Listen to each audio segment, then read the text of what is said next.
Good evening.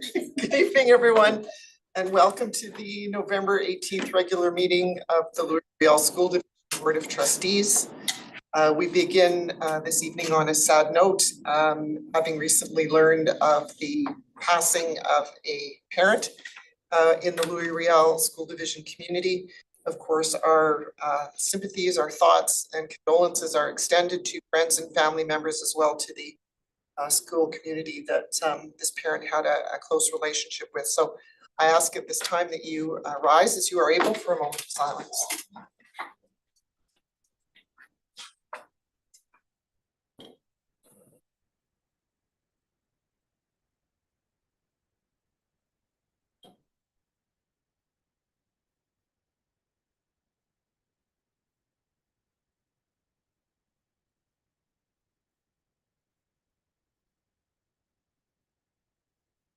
Thank you.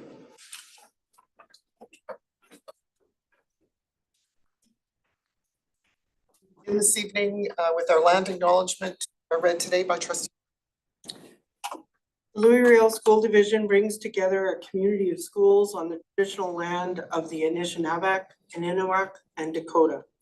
Our division is located on the national homeland of the Red River Métis. We recognize that Manitoba is also the traditional land of the Anishinaabe and Dene. We respect the treaties made on this land and acknowledge the harms and mistakes of the past and present. We dedicate ourselves to authentic alliances with Indigenous communities in a spirit of reconciliation and cooperation. We recognize and honor Shoal Lake 40 First Nation, the source of Winnipeg's life-sustaining drinking water, as well as the treaty territories that generate and provide the electricity that powers daily activity throughout the province and beyond. Thank you very much. I would like to extend a welcome to those that are joining us in person or else online. We do have, if you have questions about the agenda, a 15-minute question period at the end of our meeting. And if you have questions that aren't on the agenda, you can certainly get in contact with us by emailing info@lrsd.net. Also, to let you know that we do record our board meetings to ensure that our minutes are accurate to the work that went on tonight. And unless you have prior permission, the recording of these minutes or any kind of image capturing or photo is not permitted. Our vision is for all members of our community to excel as caring, confident, capable, and resilient lifelong learners who contribute to a democratic and sustainable world. And our mission is to provide a safe, inclusive, and engaging environment where personal and collective learning are valued and each one of us reaches our full potential. First order of business is to approve our agenda for the regular meeting of November 18th. I need a mover and a seconder, please. Trustee Walker, Trustee Turner. All those in favor? Any opposed? The motion is carried. Thank you. Oh.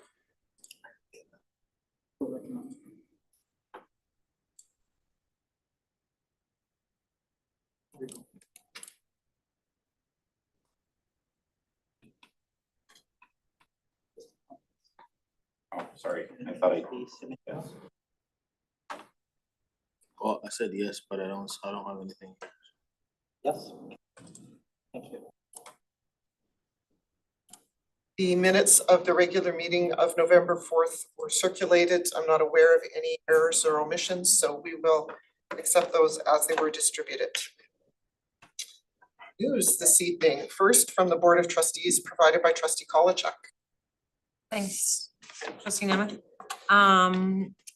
So we have lots going on in our ward and school division over the last few weeks since our last meeting, and I would say I'll start with coming off of the high from Grey Cup and the fact that we had members of our ATC broadcast media students part of the facilitation of the 112th Grey Cup in Winnipeg this past weekend.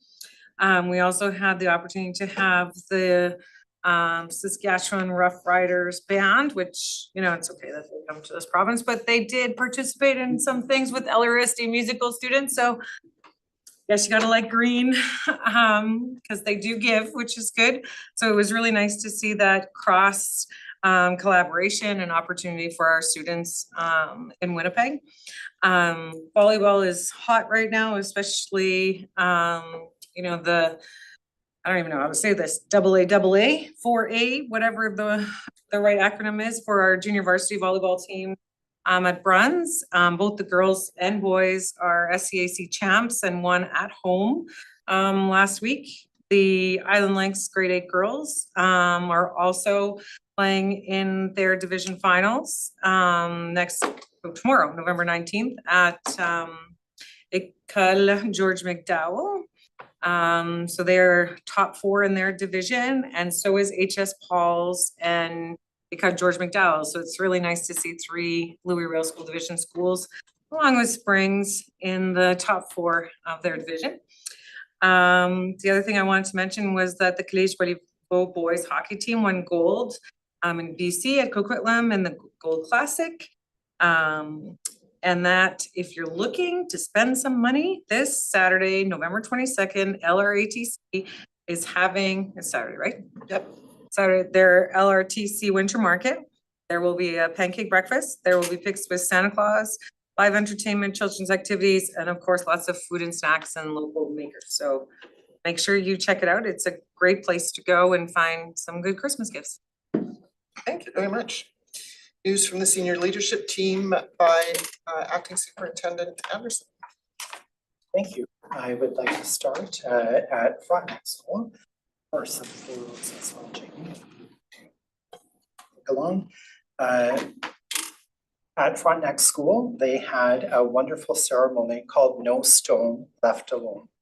And this was a ceremony in which their grades 7 and 8 students participated on November the 4th. It took place at the St. Boniface Cemetery, and it was to commemorate veterans from World Wars I and II. During the ceremony, students placed poppies at the graves of veterans and recited the name of the veteran, providing a very powerful experience for each student. I was privileged to attend that day and can tell you that it was really moving to see students making connections with people from their own community who have served in the wars, and to know that this isn't something that's far away. This is something that's within walking distance of their school and all around them. The second story I would like to share is from Windsor Park Collegiate, and they have partnered with local artist Justine Prou to create 2 murals. And this is funded by an Orange Shirt Day grant that the school was able to secure through the province of Manitoba. The murals, you can see, if you just scroll up a little bit there, you can see a picture of the mural. Yep. There we are. Yes, you can see a picture of the mural and the artist sitting in front of it. And the artist also collaborated very closely with students and staff in developing the themes for the mural. The collective vision centered on community and connection to our elders, an aspect that staff and students felt was essential to them. From the initial concept, Justine made a few thoughtful adjustments, including the addition of a hummingbird in the elder mural as a tribute to Cookham-Hilda. She is now completing the final touches on both murals and is expected to be fully finished by the end of the week.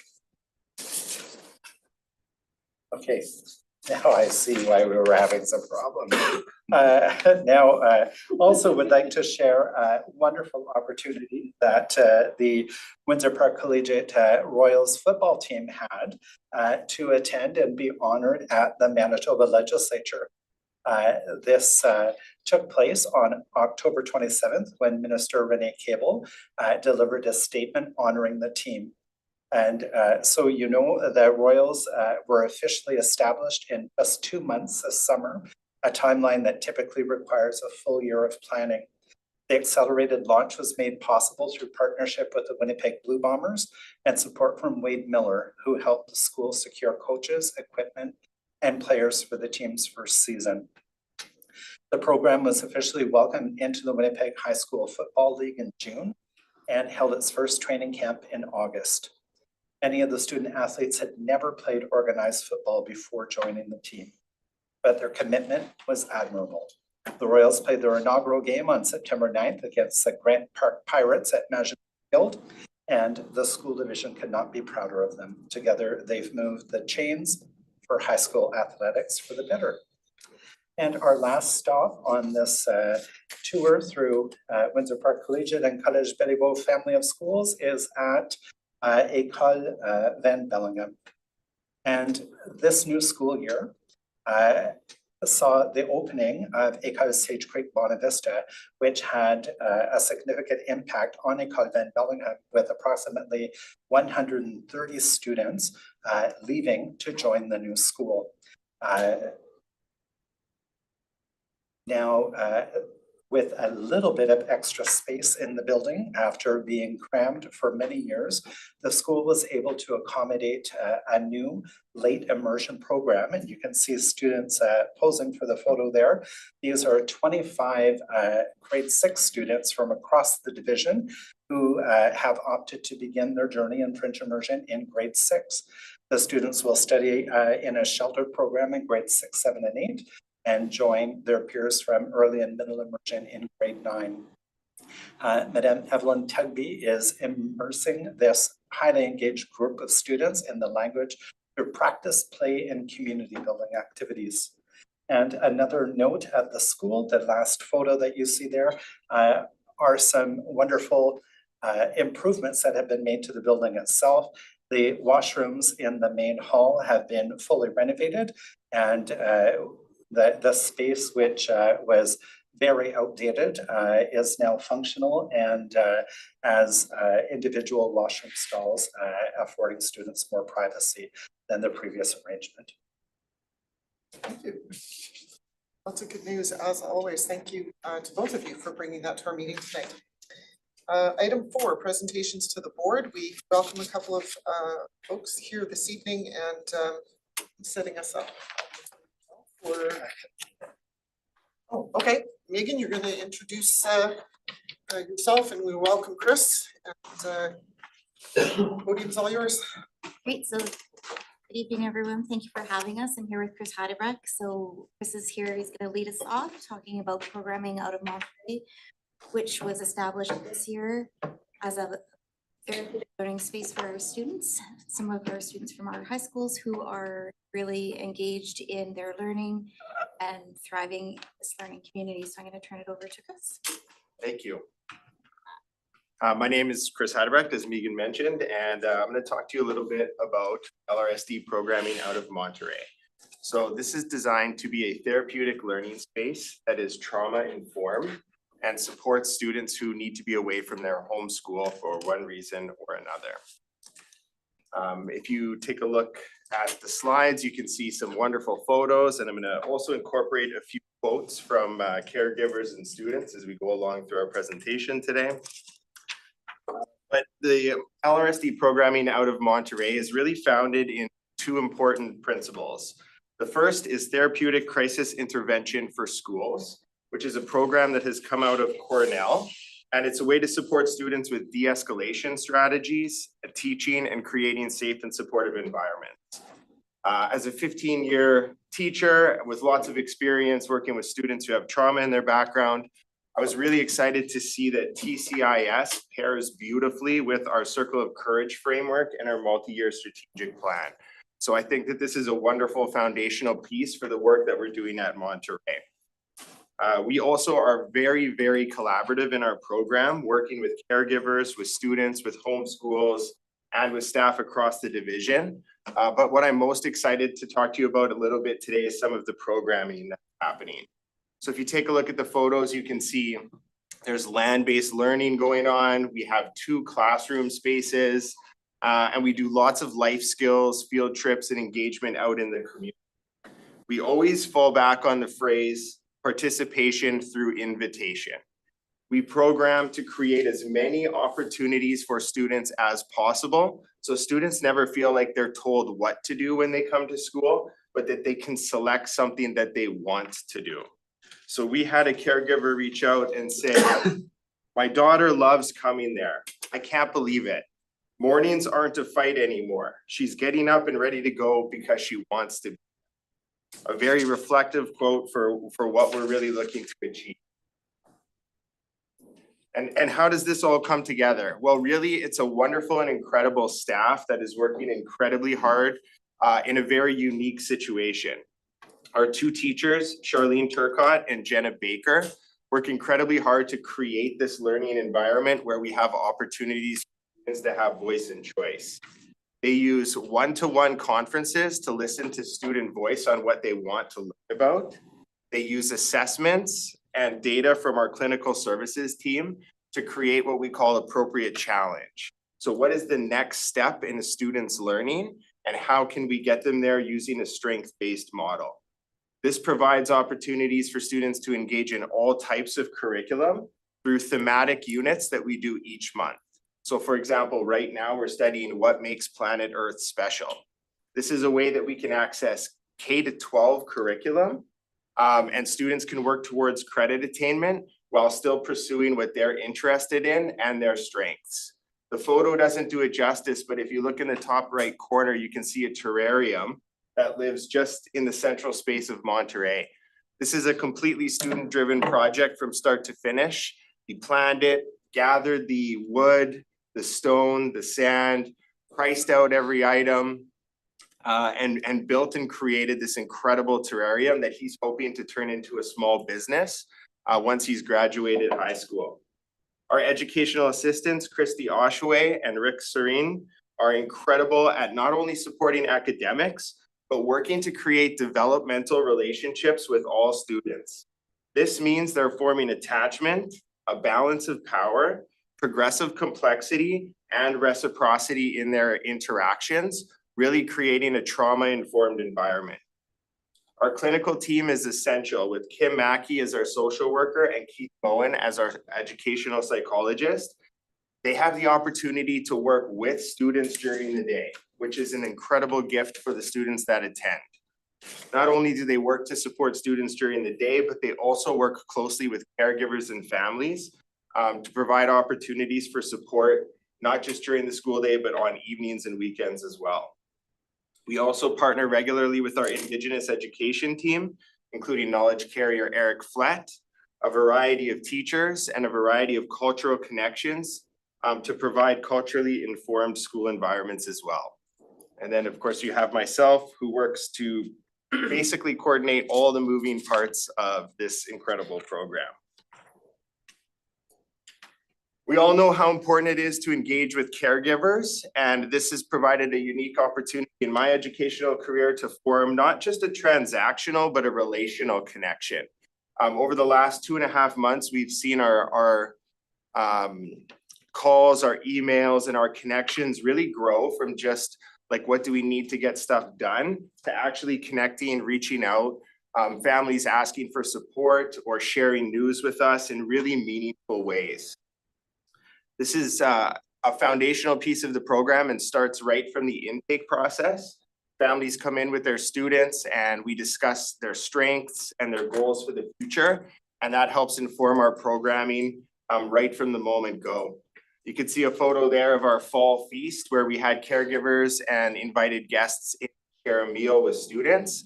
And we're really looking forward to a unique conference experience coming up in the next 2 weeks. We're calling it a life mapping conference. So students are inviting in all of the important adults in their lives, and they're going to share their goals for themselves in the future. We're going to work backwards from those goals to identify next steps. And then our school-based team will work with caregivers to ensure our students can become exactly who they would like to be in the future. Work with homeschools is incredibly important. We view LRSD programming out of Monterey to be a short-term stop where we can help and support students and caregivers to get things on track and provide them with some skills and strategies to return back to their homeschools when possible. This collaborative partnership is really important as we work to incorporate principles of TIS across the school division. We provide data and tracking on strategies and interventions that have worked with students, as well as updated assessments and next steps so that they can be successful upon returning home, back to their home school. We also recognize the value of relationship. And so we understand that sometimes a student has a person in the school system, and we want to honor and value that. So when students come to Monterey with us, they will often come with the person from their home school to ease that transition. And when we have returned a student back to their home school, we have sent one of our EAs who had strong relationship with that student for the first 2 weeks, just to make sure that they were successful when they returned back. And looking to the future and building this program out, I have to say we're really, really excited about the wraparound care that it's going to provide. It's not simply a school day program. It's something that works to provide evening, weekend, and even holiday care for students so that we can ensure their safety and ensure their progress and ensure their success. We're developing a partnership with The Link, who's going to provide therapeutic services, mentorship, and family support to enhance student well-being beyond academics. And of course, we are ensuring that students receive counseling, crisis intervention, skill building, and emotional regulation support as they grow and develop. We also have connections with cultural and experiential learning, going on lots of different field trips and outings, largely driven through student voice. And ultimately, what we are really striving for is a safe and fostering space where students can learn together. Before we wrap up, I think I'll just share maybe one more quote with you. One of our students shared 5 very important words when they looked around at Monterey at the end of the day today. This place is a vibe. And I was like, yes, it is. So thank you very much for taking the time to hear a little bit about the programming. I could talk for like 10 hours, as Megan knows, I often do. But hopefully that's a good overview so we have an understanding of what's going on here. Thank you, Chris, for being here tonight. Your enthusiasm is a vibe too. So there we go. Trustees, what questions might you have for tonight? Cindy? I actually have a couple. You said TCIS? Yes, Therapeutic Crisis Intervention for Schools.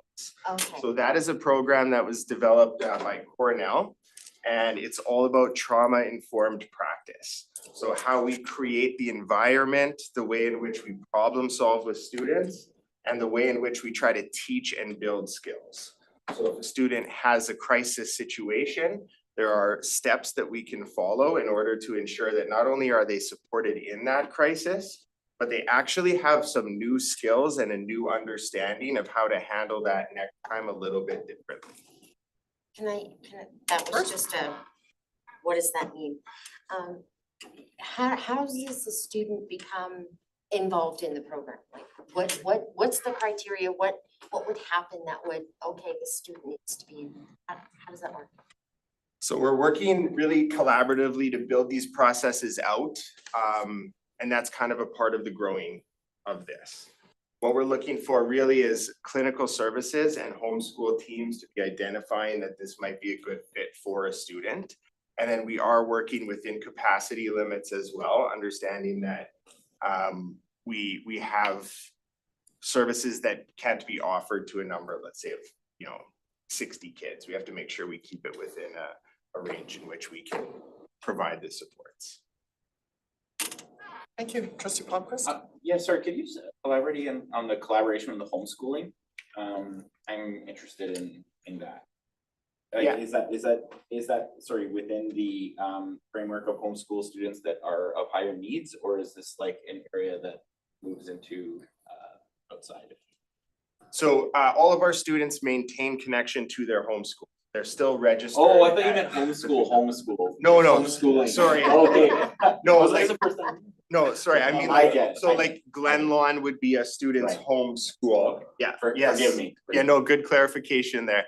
Glen Lawn would be a student's homeschool, and so Yeah. we would work with their student services team, their clinical services team, Right. and their admin team to ensure that we were on the same page. And I think a real power in this is they're identifying in some instances like what is missing to provide the support for that student at home school. And so we can work as a team to help them refine that plan and use the therapeutic crisis intervention skills to apply back and ensure more success for other kids as well. Trustee Bjornson and Walker and some of How the, long are the students typically part of the program? Is there any, So I would say we work to success criteria. That's Okay. really our goal. So we had one student who we returned to their home school already, and that was a really successful transition. And again, that's a collaborative process between caregivers, student, school, and homeschool, saying like, yeah, we're ready to give this another try. But it's not an all or nothing approach either. So we have another student who had been away from their homeschool, accessing separate programming for a while, but they've been attending one course at their home high school, which is a really great beginning point, and really a fantastic success to start building that bridge. So it's not an all or nothing approach. Everything is based on what's best for that student in that moment. Trustee Walker? Trustee Benson asked my question, but that's okay. That's a great question. I'm curious, once a student returns to their home school, is a space left open for a period of time? So if things don't work out, they can come back. And I'm also curious to know if there's a wait list for students that are waiting to come here. So we're 2.5 months into this process, and I would expect that, you know, you would have lots of administrators with lots of great ideas about what this program would be, who this program would be a great fit for.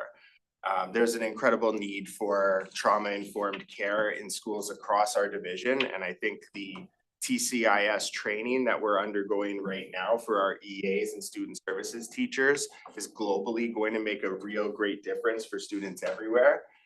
So to answer your question, yeah, I think there's like there's not an official wait list, but I'm sure there's lots of students that would benefit from this.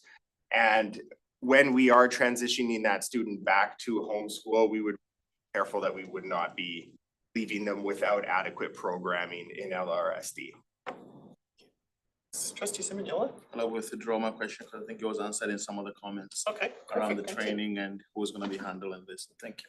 Okay, trustee Nordheim? Chris, how many of your students have you got currently? We have 10. And what would you say would be the maximum number that you could? That's ongoing discussions right now, and it is a dynamic environment, as you can imagine. And so understanding who is there and what that looks like and what their programming looks like means I think we could see success with a little bit more, depending on who's there, success with what we have now. Questions, everybody? Trustee Walker, go ahead. Question, sorry. Are all of these students attending all day, every day, or are some of them on plans where they're here for half of the day or every other? So we start our day at 9:45 and we have a soft start. So we leverage the universal nutrition program to ensure that every student has breakfast, lunch, and snacks throughout the day. From 9:45 till 10:15, students and staff eat and do like board games, Uno, some kids choose work. 10:15 till lunch, they have numeracy or literacy programming, and then in the afternoon is that a la carte menu that I was talking about. We have lots of students who attend 9:45 right till 3:05 at the end of the day. And some of those students were on like a couple of hours a week in previous years.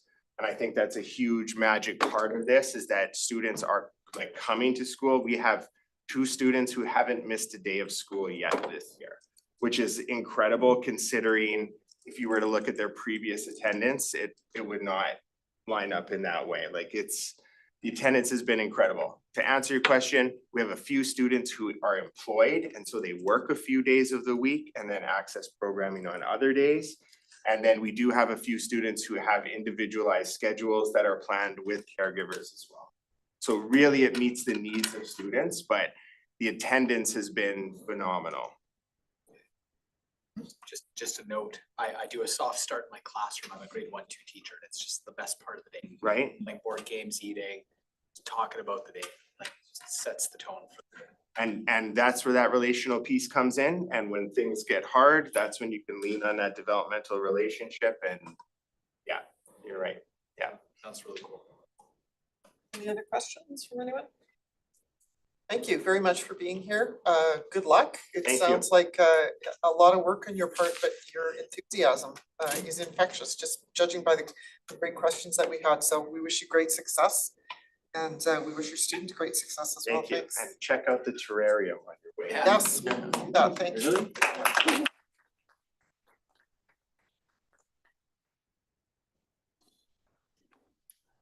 Okay, that takes us to item 5, committee reports. We have one item here, which is the Re-Elevate Endowment Fund Committee. We have a requirement in our relationship with the Winnipeg Foundation to ensure a robust committee structure, and to that end, have a recommendation that the board appoint Trustee Bjornson as the co-chair of the Re-Elevate Endowment Fund Committee, commencing immediately for the balance of this school year and for the 26-27 school year. I need a mover and a seconder, please. Trustee Kolachek and Trustee Semignola. Any questions on this item? Seeing none, all in favor?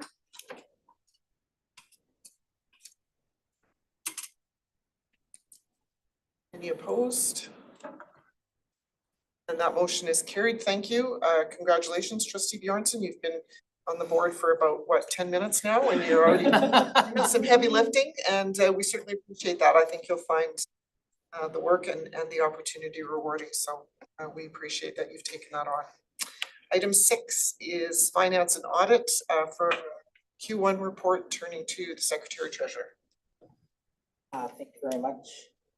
Yes, we're just gonna pull up the financials here. And so for our financial position or statement as of September 30th, 2025, this would be the first 3 months of the school year. We have total revenues of 34,140,525, with an expected balance remaining of 240,665,471. That represents 12.4% of revenues received this year. In comparison to last year, we had about 13%. The change or the decrease in our revenue actually has to do with the change in the rebate from the province of Manitoba. Historically, we received what's known as the EPC, our Education Property Tax Credit. That has now moved to a HATC, which is a homeowner affordability tax credit. And because of the change in how we receive those credits from the province, the recognition of that is a little different. And so it just shows that our revenues are a bit down. However, they're still in line with what we've budgeted for the current year. Of other note, in our revenue streams, we have a decrease in our private organization and individuals. We have revenue there of $1.6 million, and that represents 34.8% of our budget. Last year, we received 45.7% of budget, and that can be attributed to our ISP revenue dollars being a bit down. Why they're a bit down is that we're starting to see the effects of the change in immigration policies from the federal government. And as a result, attracting students to the division is becoming a little more challenging. And so we have a few less international students and adult students going to ATC than we did in prior years. In addition, other sources, you'll note that we have 130,792.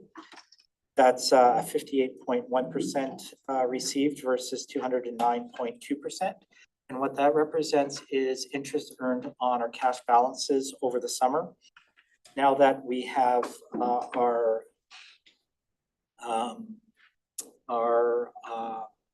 new school that has been constructed and now operational. We're still waiting for dollars from the provincial government to basically finalize the financial cost of construction of that building. And so our cash position is down in relation to what it has been in previous years. So that's what really accounts for the decrease of 0.6% of total revenues. But we expect that to kind of even out as the year goes on. As for expenditures, right now our total actual is a little under 28 million, so it's 27,897,969 dollars. With a remaining budget of 243,837,047 dollars. That is 11.3% spent versus last year's 10.1%.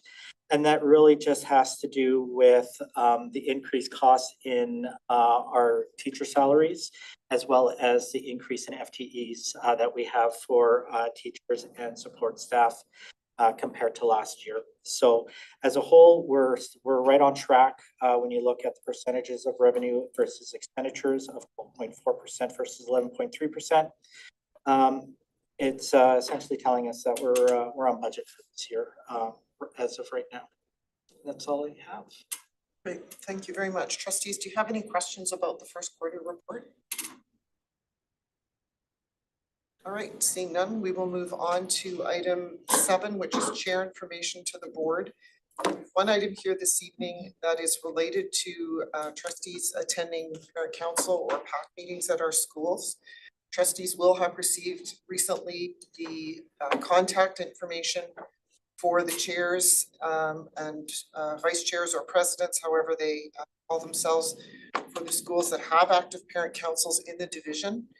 You will see which ones are specific to your ward, and you may wish to consider, along with your ward partner, a reach out just to let them know that you would be willing to attend a parent council meeting specific to bringing some information from the division and being prepared to answer any questions they may have. But also it's an opportunity to hear what our school parent councils are working on in terms of fundraising, which is always a thing, or engagement or activity in any other areas. So if you choose the link that is attached to this agenda item, it will take you to the procedure to follow that is outlined in our procedural bylaws. It is necessary that you keep some folks informed if you're attending a parent council meeting, so that we can make sure that there is a member of the senior team that is there as well, and that you include in your correspondence the school principal as well as Deneen. And that's the gist of it. There's a process there for you to follow, and of course you're encouraged to reach out as your schedules allow and make those connections. Item number 8 is senior leadership team information to the board, and turning first through the acting superintendent to assistant superintendent Gunther. Thank you. So the Workplace Safety and Health Committee began this year by aligning on goals to strengthen safety practices, improve some communication, and explore how we might implement some consistent procedures across the division. So a few key updates in Q1 include early work on safety in applied technology learning spaces. And so just to note here that applied technology is an updated term from what was formerly known as industrial arts. A review of incident reporting processes, more to come on that, because we are forming a working subgroup that will be exploring incident reporting processes further. And also attention to some site-based concerns, such as equipment storage and emergency protocols. And then a few training efforts just to highlight to date. Naloxone training occurred on November 4th and 5th for selected high school administrators, clerical staff, student teachers, and clinical staff. 50 folks were in attendance. Also, site representative training occurred today on November 18th for all school and site reps. And we are exploring the possibility of additional first aid training for some specific groups, but we need to do a little bit of digging into who those groups might be. And finally, the committee is also looking at strategic action 1.2 of the NYSP regarding the development of a comprehensive workplace safety and health program to support and promote employee wellness and better nurture student wellness. And so more of our focus in the second and third quarter will be on working as a group towards a common goal of, to use the language in the NYSP, of cultivating an environment Physical and psychological well-being of every staff member is considered. And so this really aligns well with the division's focus on well-being this year. Thank you.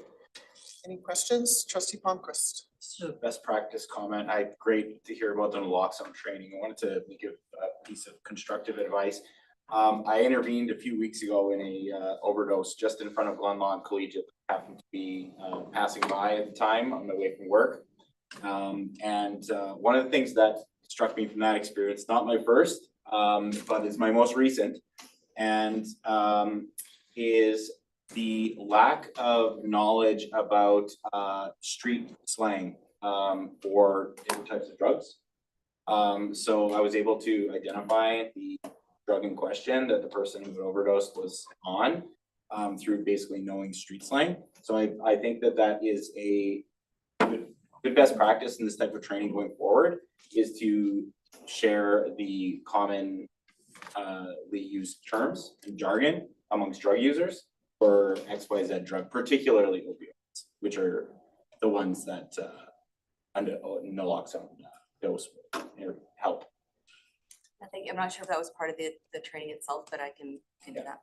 I think it's just as a social knowledge in general, both outside of that training. And so just a quick comment. And then a second thing I just want to ask,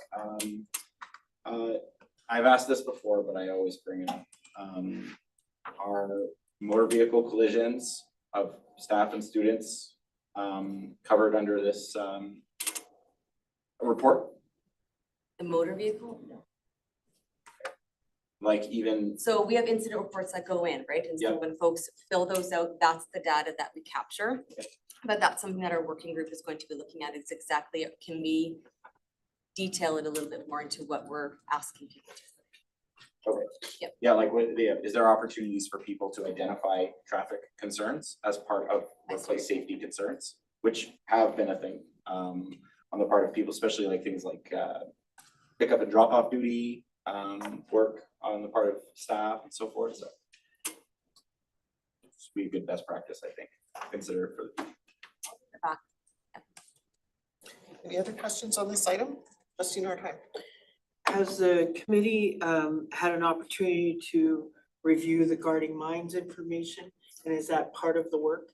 That will be part of the work. So we have been able to review it with union representatives, with certain groups in the division already. The committee will be able to take a look at that next quarter. We're inviting Rosa Gray back into our meeting to share some of that.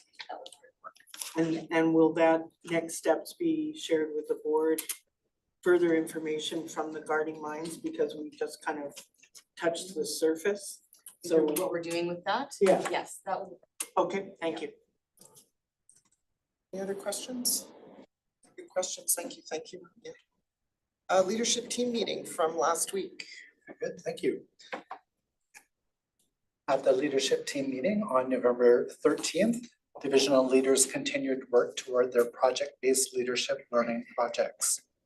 Their learning journeys reveal powerful themes, a desire to change with empathy and clarity, a commitment to inclusive design and land-based learning, a growing fluency in data-informed practice and distributed leadership, and a shared belief that professional growth is not a solo act. To that last point, Clark Hagan, our Director of Information Systems, has further refined an artificial intelligence agent to connect learners.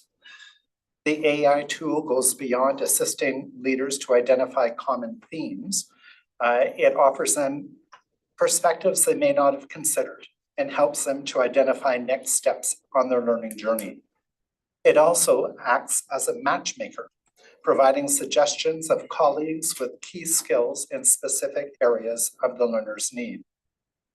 The tool is contributing to a better understanding of how artificial intelligence may be leveraged in educational settings and is enhancing leaders' awareness and skills. I'm sure I speak for all members of the leadership team when I say, thank you, Clark. You've outdone yourself with that. In summary, the majority of the day was spent by leaders working toward the goals of their projects individually and in various groupings, sometimes multiple groupings throughout the day.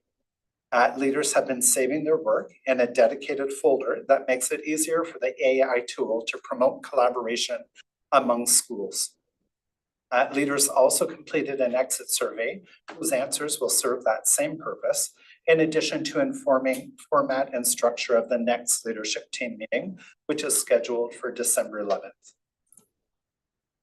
Thank you. Any questions coming out of this, Trustee Bjornson? Well, with respect to the AI, I'm not sure if they re-announced today in the throne speech, but it did include a conference that will be coming up in January. Has that been something that we were advised of, or was that a new announcement today?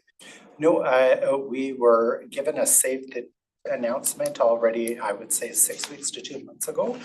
So we have that date penciled in, and each school division will be assigned a certain number of spaces. So I'm not sure if we have received notification of the exact number of spaces that we'll be receiving, but we'll have no trouble filling them.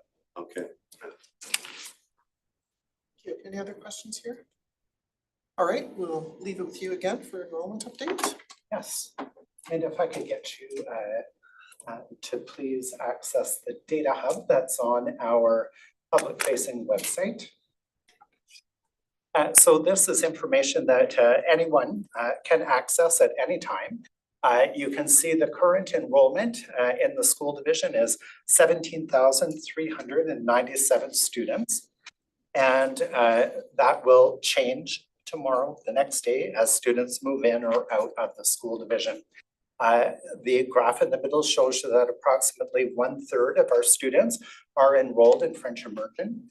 And the last graphic on the right shows you the trend in enrollment numbers over time. And you can see since 2020 that there has been a steady increase in growth. And the numbers that are reported there are the annual capture numbers that we use for the province. It used to be September 30th, and now it's the first Wednesday in October. So sharing as well, there is a slight dip from last year, September 30th, to this year, September 30th, a decrease of about 166 students, and that's equivalent to about 0.9% of the school division's total enrollment. And the next link, if you could click on that, is our K-8 class size tracker. And this again is another interactive tool that we have on the website. It's available to anyone in the public to go to see what are the enrollment numbers at any school in the school division. So in the graphs, you have summary data. You can see for kindergarten, the average class size across the entire school division is 17.6 students. Grade 1, 19.3, grade 2, 19.6, grade 3, slightly over the provincial target of 20 students in K-3 at 21.4 students. What you can also do if you're interested in finding out more about a particular school, and Vanessa, if you could click on Glenwood School, for example. You'll see the graphs update to show you what the enrollment numbers look like at specific grades in Glenwood School. And you can see also, while we focused on K-3 initially, the grade 4 to 8 class sizes are also displayed there, and you can see our numbers at Glenwood vary from grade 4 class sizes of 19.7 to grade 7-8 classes of 25.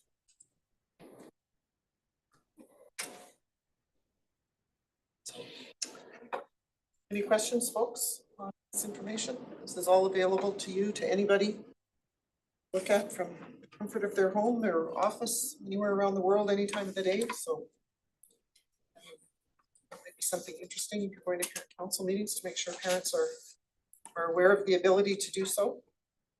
All right, moving on to item 9, which is policy. The first one is some changes to Bill 40 and how they're going to impact some policies that we have in place now. Yes, thank you. So Bill 40 was adopted just a couple of weeks ago, November the 6th. Bill 40 has a very succinct title of an act respecting O Canada and other observances and land and treaty acknowledgements in schools. Public Education Act and Public Schools Act amended. So we'll just call it Bill 40 for sake of brevity.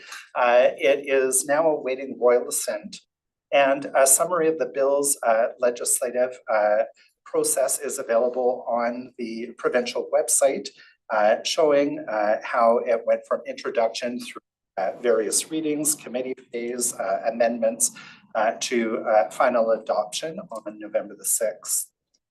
So once proclaimed, the legislation will bring about several changes.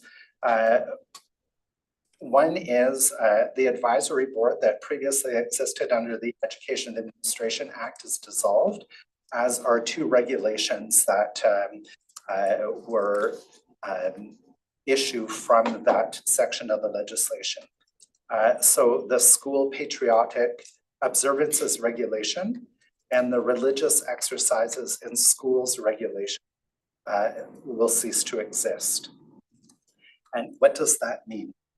So in the case of the first one, provisions related to the national anthem, citizenship ceremonies, and Remembrance Day ceremonies have been modified, and instead of being in that regulation, have been moved into the act, into the Public Schools Act itself at Section 85.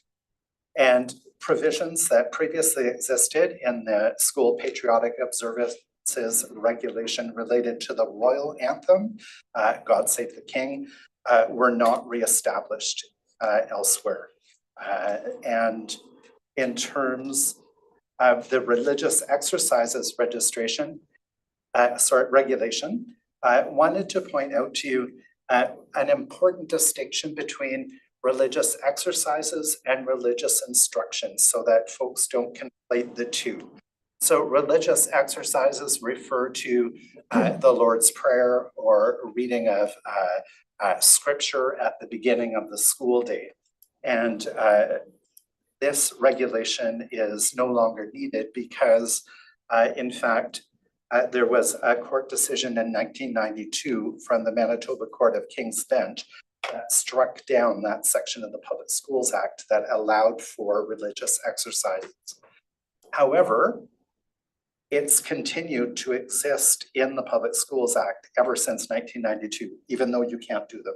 So the government has caught up to removing this out of legislation. There are no policy implications for LRSD because we have not done religious exercises in our schools for many years. Religious instruction is different, and trustees, you will recall receiving on various occasions petitions from groups of parents seeking to have religious instruction over the lunch hour for their children at specific schools. Another change that comes out of Bill 40 is that Public Schools Act is amended to require school boards to establish a written policy respecting land acknowledgements and treaty acknowledgements.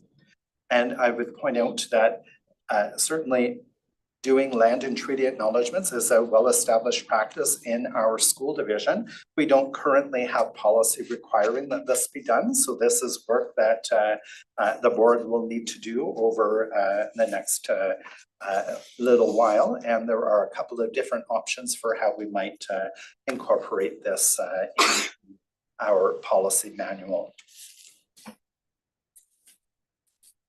Skipping along to Remembrance Day observance. The board does have a policy that speaks to Remembrance Day observance in our schools. And the change that has occurred with the adoption of Bill 40 is that whereas previously the legislation was very specific, you had to do your Remembrance Day ceremony on the last day of school prior to Remembrance Day. It was set in stone. In reality, there was some flexibility around that. However, because you needed to do what made sense for your school. If all of your students in grade 7 and 8 were going to be out at shops on the last school day before Remembrance Day holiday, it wouldn't make sense to do your ceremony on the day. So you would do it the previous day. The new policy, the new legislation allows schools to choose a date that makes sense between November 4th and the 10th. So that flexibility will mean administrators that are making decisions for their school community's best interest can do so with a clear conscience and not be violating any legislation. Any questions on Bill 40 and how it's impacting some of our practices? Right, seeing none, thank you. That takes us to 9.2, information regarding updated admin protocol, ACF, ACG, JK. Yes, thank you. The admin protocol in question here is the Louis Riel School Division Protocol for Resolution of Concerns. And this is a document that is referred to very often on school websites and in school handbooks. And it's really meant to help parents know how to navigate the system when they have a concern regarding their child's experience at school. It lays out a very specific communication protocol, and this protocol has not changed in many years. What has changed and the update that you will have noticed in the board package and posted on the public facing website is that exceptions have been added to the protocol for situations where it is appropriate to bypass communication protocol and to access supervisory authority directly. This has been communicated to school principals and vice principals already, and we've asked them to ensure that their websites and handbooks are updated. And we will be sharing this more widely in upcoming editions of the Learning Circle and the Parent Post. Any questions on this one? Great. 9.3, information regarding new admin protocol, ACE and GBA. Yes, the Employment Accessibility Standard is a requirement under the Act for Accessibility for Manitobans. And as shared at the November 4th meeting, the school division is continually working to update its accessibility plan and associated practices. This evening, you are being brought new admin protocol that brings us into compliance with the Accessible Employment Standard regulation. And how this brings us into compliance is that it documents how we make the workplace accessible to employees. And these are principles that the board espouses, and certainly policy ACE, commitment to accessibility, and policy GBA, employment practices, diversity, equity, and inclusion, speak to these principles very clearly. And it's why these policies are the policies under which the admin protocol is housed. The protocol presented this evening summarizes long-standing practices relative to employment accessibility and introduces others to ensure compliance. By way of example, the admin protocol outlines measures in place to ensure that communication meets employees' needs, to provide individual accommodation plans for employees who request them, to support employees who are returning to work from an extended leave, and to keep employees with disabilities safe during emergencies, among other items. Thank you very much. Any questions on this? Great, thank you very much. That takes us to item 9.4, which is first reading of policy JLE. Yes, policy JLE is a new policy entitled serious injury reporting. This policy ensures compliance with the Advocate for Children and Youth Act, which requires any public body that provides mental health or addictions services to children to report serious injuries. This policy has been reviewed by the Clinical Supervisor for Student and Family Supports and the Assistant Superintendent of Instructional and Clinical Services. Opportunities for feedback on the policy will be provided in upcoming editions of the leadership lineup and learning circle, and the policy will return for second and third reading at a later date.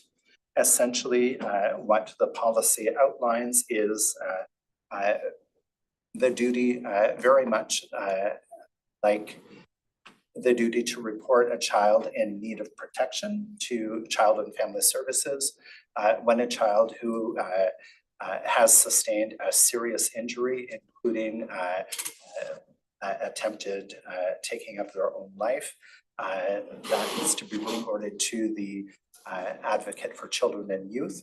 And the goal of this law is to ensure that children are not falling through the cracks. And that is the role that the Manitoba Children Advocate for Children and Youth is playing.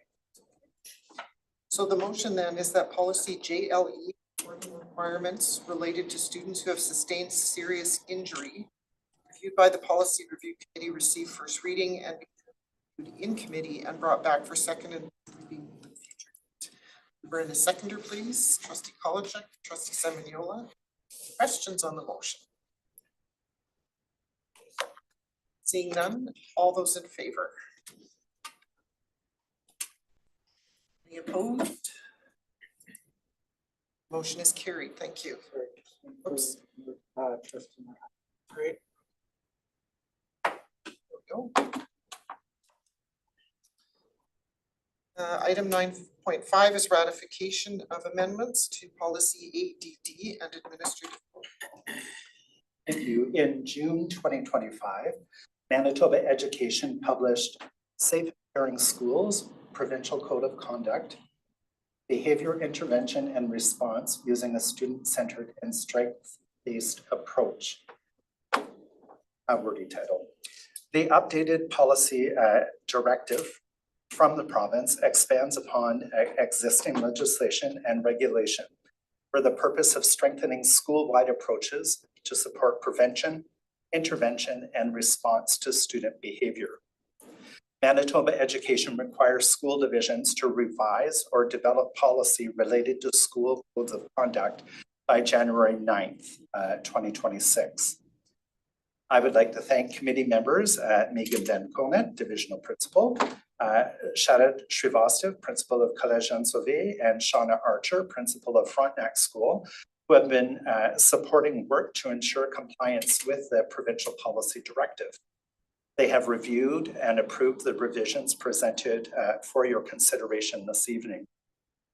Policy ADD, Safe Schools, has evolved over the years. The proposed revisions that are before you this evening will see the policy much more closely resemble the version that existed in 2006. This is a flashback to another era of policy. And the feature of the 2006 version is that it was very explicit in articulating all of the requirements relative to school code of conduct that are under the legislation. The goal of the changes then and now is to make it easier for schools to implement the provincial expectations with respect to safe schools, and thus to promote consistent practices throughout the division and across the province. The committee anticipates bringing forward related changes to policy JK supporting student behavior and its associated documents at a later date. Thank you very much. So the motion is that policy ADD, Safe Schools, School Codes of Conduct and Administrative Protocol be amended. I need a move and seconder, please. Trustee Bjornson, Trustee Turner. Any questions? Trustee Bjornson. It's a bit of a deja vu for me with this policy. One of the things that was unfortunate was the elimination of Safe Schools Manitoba, where we had divisions all represented with best practices and talking about expecting the unexpected. And perhaps it's a discussion for another day where we perhaps can bring our leadership teams from all of our schools together to have conversations around the implementation of this and some of the things that they witnessed in their schools and how we can keep working together with best practices to make sure that our students are safe. And a big issue for me is that we still see a lot of students being bullied. And I know that it's not an easy thing to detect, but if there are schools where we've been able to address that, perhaps we can bring our teams together and have conversations about best practices there. Okay, any questions? Trustee Nordhoff? So just clarify for me, the possessing a weapon as weapon is defined in the section 2 of the criminal code. So that may not occur on site. I think that makes sense, but I guess my question is this going to be criminally related to consequences, or how does that, because it speaks to the criminal code is what I'm asking. So I believe that that wording is what the province has said. Right. School divisions must have a policy that states exactly that wording so that there's a unified definition of what a weapon is. Right. We do have a document called supporting student behavior support document. It's a terrible title. That speaks to how we respond in various situations.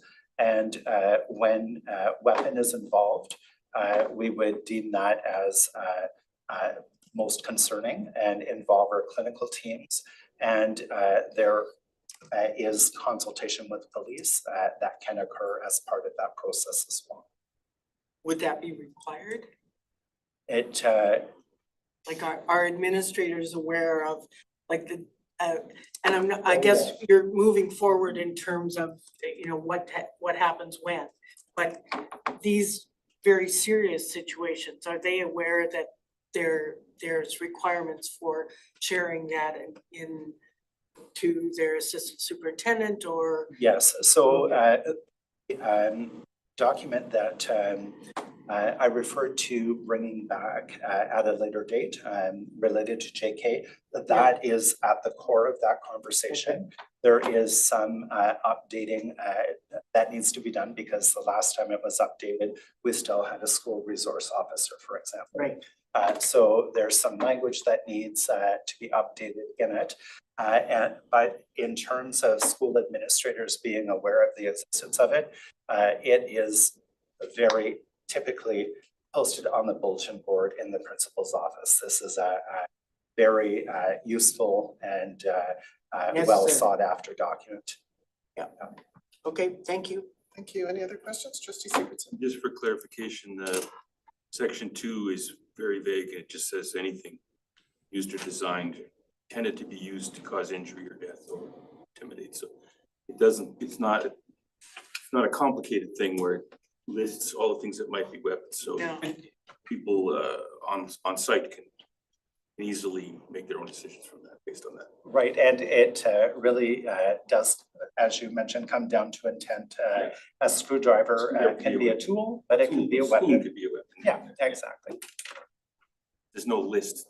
No, I was just, because it referred to criminal, that was where I was kind of like, that's a different perspective that I just wanted to raise. Thank you. Any other questions on this one? Seeing none, all those in favor?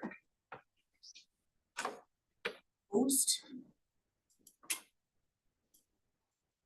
The motion is carried, thank you. Still audit, yes. All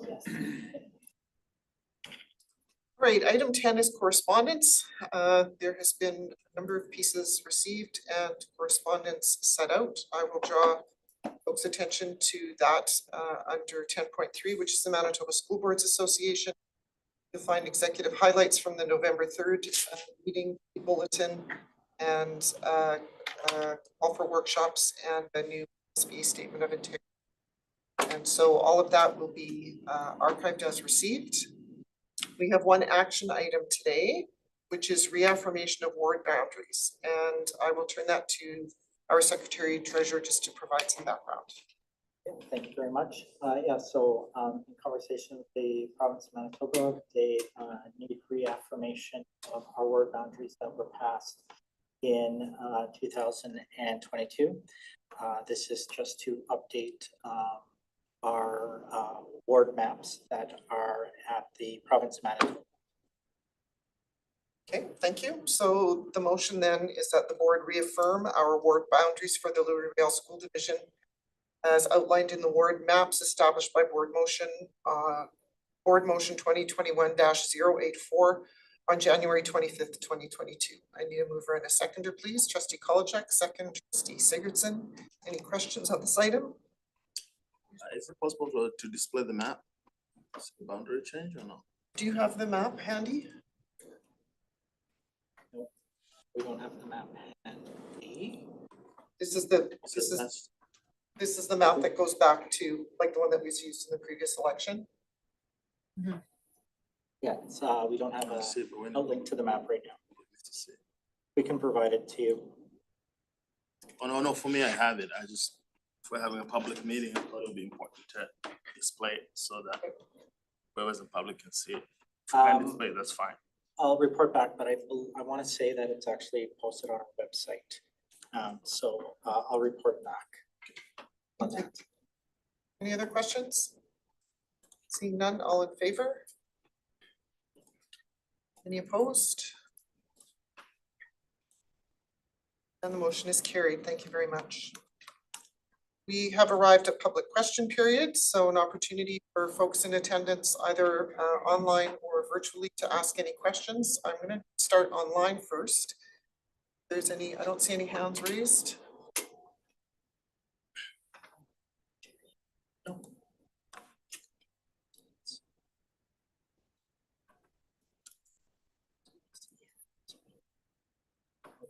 No questions. All right, Mr. McGurn, welcome. Any questions? No questions. None tonight. All right. That takes us then to the end of our agenda and we are adjourned. Trustees will need to come back in camera, but let's take a few minutes and be back in 3 to 5 minutes. Please and thank you. And that would include Jeff and Jamie, the rest of the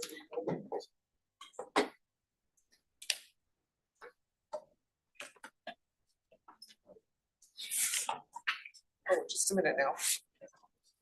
Now that I've said that, Yeah, there was that, what was the item? Hang on, folks. it was about any question. School. Oh, right.